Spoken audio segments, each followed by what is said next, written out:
নমস্কার বন্ধুরা, এই মুহূর্তে সবচেয়ে বড় খবর। রাজ্যের জেলায় জেলায় আবার ৩৫,০০০ শূন্য পদে অঙ্গনওয়াড়ি কর্মী এবং সহায়িকা পদে অর্থাৎ আইসিডিএস হেল্পার পদে নিয়োগ হতে চলেছে। নিয়োগ করবে রাজ্য সরকার, সম্পূর্ণ স্থায়ী পদে নিয়োগ করা হবে।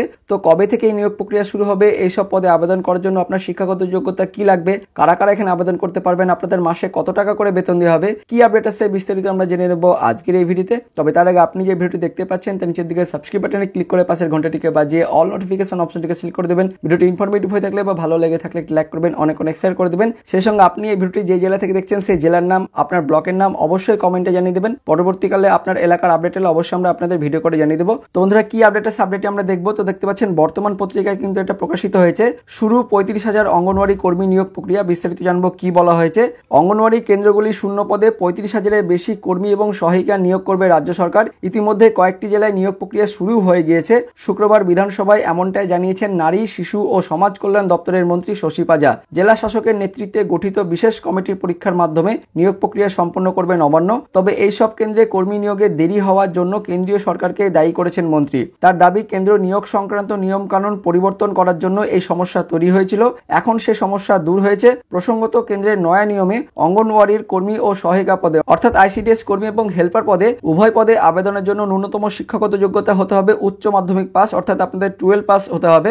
এতদিন অষ্টম শ্রেণী অর্থাৎ ক্লাস 8 পাস করলে কিন্তু আপনারা সহায়িকা পদে আবেদন করতে পারতেন। কিন্তু এই মুহূর্তে সবচেয়ে বড় আপডেট, অঙ্গনওয়াড়ি কর্মী ও সহায়িকা পদে আবেদন করার জন্য আপনাদের ন্যূনতম শিক্ষাগত যোগ্যতা হতে হবে উচ্চ মাধ্যমিক পাস, অর্থাৎ উচ্চ মাধ্যমিক পাস কিন্তু করতে হবে। তো শুক্রবার বিধানসভার লবিতে সাংবাদিকদের প্রশ্নের উত্তরে শশী দেবী জানিয়েছেন, রাজ্যে মোট ১,১৯,৪৮১টি অঙ্গনওয়াড়ি কেন্দ্র আছে। প্রতি কেন্দ্রে একজন করে মহিলা কর্মী ও সহায়িকা থাকেন। বর্তমানে ২১,৪৯২টি কর্মী ও ১৩,৯০৬টি সহায়িকা পদে অর্থাৎ সব মিলিয়ে ৩৫,৩৯৮টি এই শূন্য পদে কিন্তু নিয়োগ করা হবে। তো বন্ধুরা দেখতে পাচ্ছেন যে সব মিলিয়ে ৩৫,০০০ শূন্য পদে আইসিডিএস কর্মী এবং সহায়িকা পদে নিয়োগ করা হবে। প্রত্যেক জেলায় জেলায় কিন্তু নিয়োগ করা হবে। তো বিধানসভার প্রশ্নোত্তর পর্বে মন্ত্রী জানান, এই সংক্রান্ত কিছু আইনি জটিলতা প্রথমে তৈরি হয়েছিল, তা মিটলেও কেন্দ্রীয় সরকার নিয়োগ সংক্রান্ত নিয়ম কানুনের পরিবর্তন করে দেয়। তাই ইচ্ছে থাকলেও নিয়োগ করা যাচ্ছিল না। তো এতদিন কর্মী পদে নিযুক্তির জন্য ন্যূনতম উচ্চ মাধ্যমিক ও সহায়িকা পদের জন্য অষ্টম শ্রেণী উত্তীর্ণ হতে হতো। কেন্দ্র এই নিয়ম বদলে দুটি পদের জন্যই উচ্চ মাধ্যমিক পাসকে ন্যূনতম শিক্ষাগত যোগ্যতা ধার্য করে।